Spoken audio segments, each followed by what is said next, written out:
استفاده واسطه‌های الکترونی پرداختی هنگام حساب‌برابرکنی‌ها با شفاف گشتن جریان‌های مالیوی، کاهش یافتن اقتصادیات غیر رسمی، افزایش واردات مبلغ‌های انداز و دیگر پرداخت‌های حتمی به بودجت دولتی، زیادشوی حجم امانت‌ها و از بین بردن عامل‌های کورپسیونی مساعدت می‌نماید. از جانب دیگر گزارش به پرداخت‌های غیر نقدی به اهالی مملکت امکانیت می‌دهد که هرچی بیشتر به خدمت‌رسانی پرداختی دسترسی پیدا نموده، بی رفتن به مرکزهای خدمت‌رسانی بانکی با راهی آسان و با سرعت پرداخت مال و خدمت‌رسانی را به طور فاصلوی انجام دهند و وقت خود را صرف نمایند. با تصویب رسیدن فرمان پرزیدنت جمهوری تاجیکستان درباره وسعت دادن حساب‌برابرکنی‌های غیر نقدی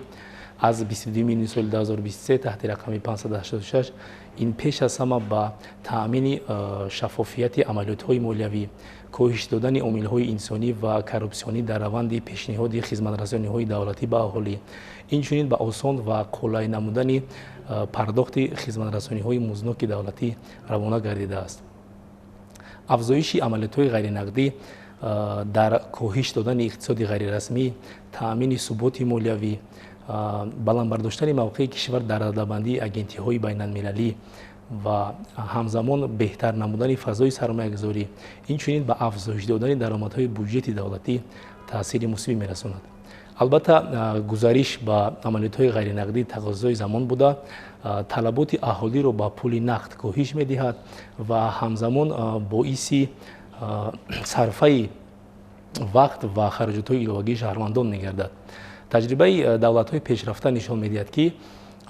در معاملات پولی آنها و هنگام پیشنهاد خدمت‌رسانی‌های مزنوک دولتی در مجموع پورا به طور غیر نقدی عملی کرده می‌شوند و در معاملات پولی آنها عملیات‌های نقدی حصه ناچیز را تشکیل می‌دهند. از این رو با تصویب رسیدن فرمان مذکور به ما امکان فراهم آورده است که به مثل دولت‌های پیشرفته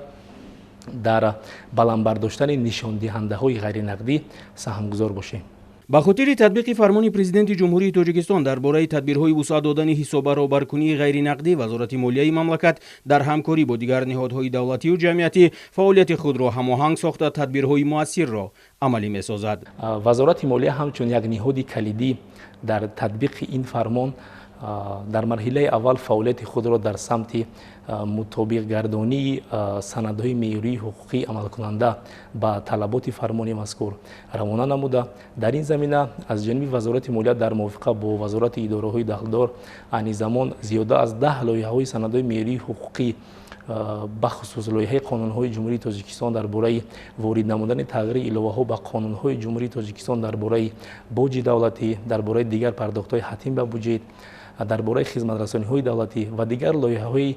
سندهای معیاری حقوقی تنظیم کننده تهیه کرده شده به حکومت جمهوری تاجیکستان پیشنهاد کرده شده‌اند. باید قید نمود که از جانب وزارت مالیه با مقصد مطابق گردانی مقررات سندهای معیاری حقوقی عمل کننده با طلبات فرمان مذکور روند تهیه لایحه سندهای معیاری حقوقی ادامه دارد و در مدت کوتاه‌ترین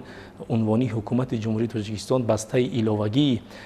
لایحه سندهای معیاری حقوقی تهیه گردیده پیشنهاد کرده می شود. در برابر این از جانب وزارت مالیه با مقصد غیر نقدی کنونی خدمت‌رسانی‌های پیشنهاد شونده در همکاری با بانک امانتگذاری جمهوری تاجیکستان امانت بانک در زمینه برنامه موبیلی امانت موبایل صحیفه خدمت‌رسانی‌های وزارت مالیه جمهوری تاجیکستان فعال کرده شده است. یعنی شخصان واقعی و حقوقی امکان دارند که علاقه پرداخت حجت‌های اجازه‌ناموی را در سمت فعالیت اودیتوری بیرژه، بازار کاغذهای قیمتناک، فعالیت لاتو بوکمیکری و دیگر خدمت‌رسانی‌های از جانب وزارت مالیه پیشنهاد شونده به طور غیر نقدی پرداخت نمایند. تحلیل‌ها بازگوی آنند که در مجموع چاره‌های اندیشیده شده با افزودن استفاده واسطه‌های الکترونی پرداختی و تعداد و حجم پرداخت‌های غیر نقدی مساعدت نمودند. طبق معلومات آماری ظرف 5 ماه سال جاری حصه حساب برابرکنی غیر نقدی نسبت به سال‌های قبلی خیلی رشد کرده است. از جمله تا 31 می سال 2023 مقدار عمومی کارت‌های پرداختی بانکی 5.7 میلیون را تشکیل داده، نسبت به همین دوره سال گذشته 43% زیاد میباشد. اینچنین در مملکت تعداد همیان‌های الکترونی 7.7 میلیون را تشکیل داده، نسبت به همین سنه سال گذشته 63% افزوده است.